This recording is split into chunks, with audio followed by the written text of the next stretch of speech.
Okay, moving on.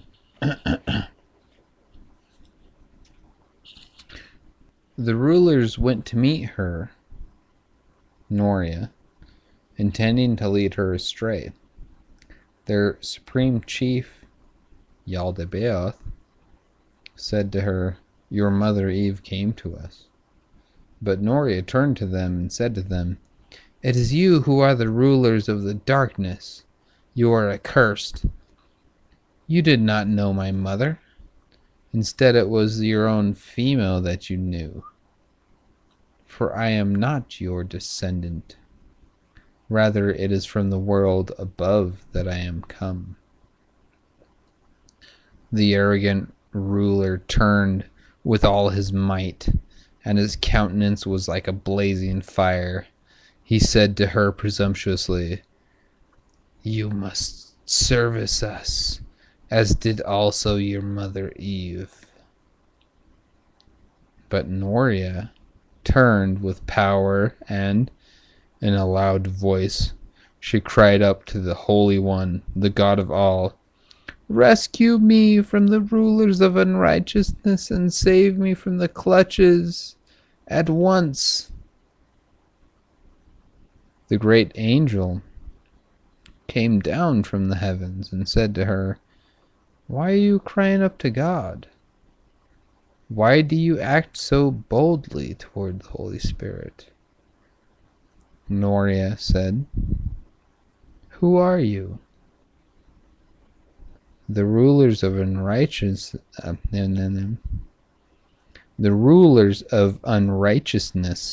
had withdrawn from her.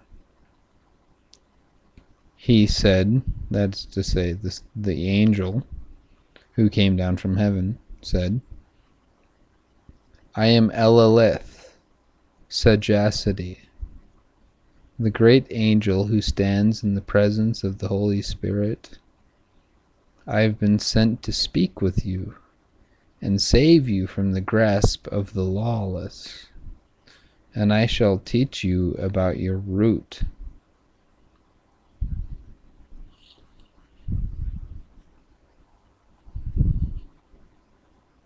Now, as for the angel, I cannot speak of his power. Bleh. Now, as for the angel, Eleleth, I cannot speak of his power. His appearance is like fine gold, and his raiment is like snow.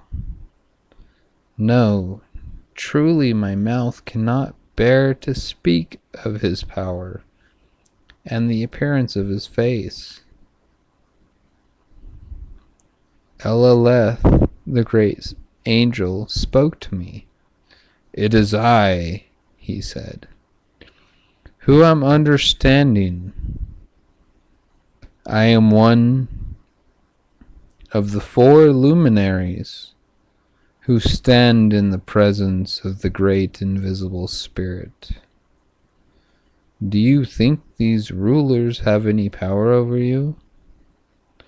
None of them can prevail against the root of truth, for on its account he has appeared in the final ages. And these authorities will be restrained. And these authorities cannot defile you and that race, for your abode is in uncorruptibility, where the Virgin Spirit lives,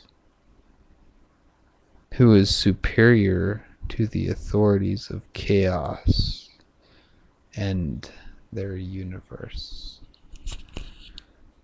Let me take a second here. Let me do the Gordon B. Hinckley hand gesture for a second here. And when they talk about the authority, and I'll read that part again because that's really important. Because when they talk about the authorities, I'm talking about the authorities of darkness, the authorities of corruptibility, the authorities of the evil gods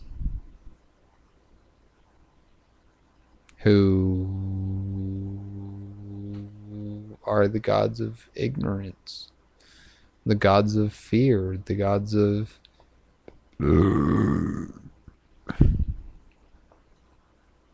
the gods of malice, you know. Just remember though that when I say authorities, I'm talking about the authorities of this universe. The authorities of this universe. The fallible powers of this universe. Elelith, the great angel, spoke to me. It is I, he said, who am understanding. I am one of the four luminaries who stand in the presence of the great invisible power, the great invisible spirit. Do you think these rulers have any power over you? None of them can prevail against the root of truth, for on its account he has appeared in the final ages, and these authorities will be restrained. And these authorities cannot defile you and that race. For your abode is in incorruptibility, where the Virgin Spirit lives, who is superior to the authorities of chaos and their universe. The authorities of chaos and their universe. It continues.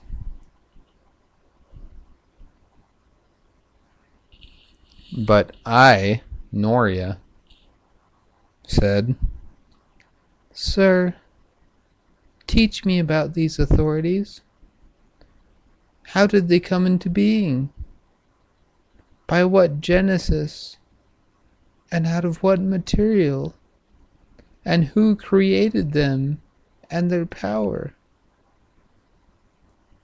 And the great angel Eleleth, understanding, spoke to me. Incorruptibility inhabits limitless realms. Sophia, listen to this part. Sophia, who is called Pistis, wanted to create something alone without her partner, and what she created was celestial. I'm going to stop there because I'm going to continue this in another video.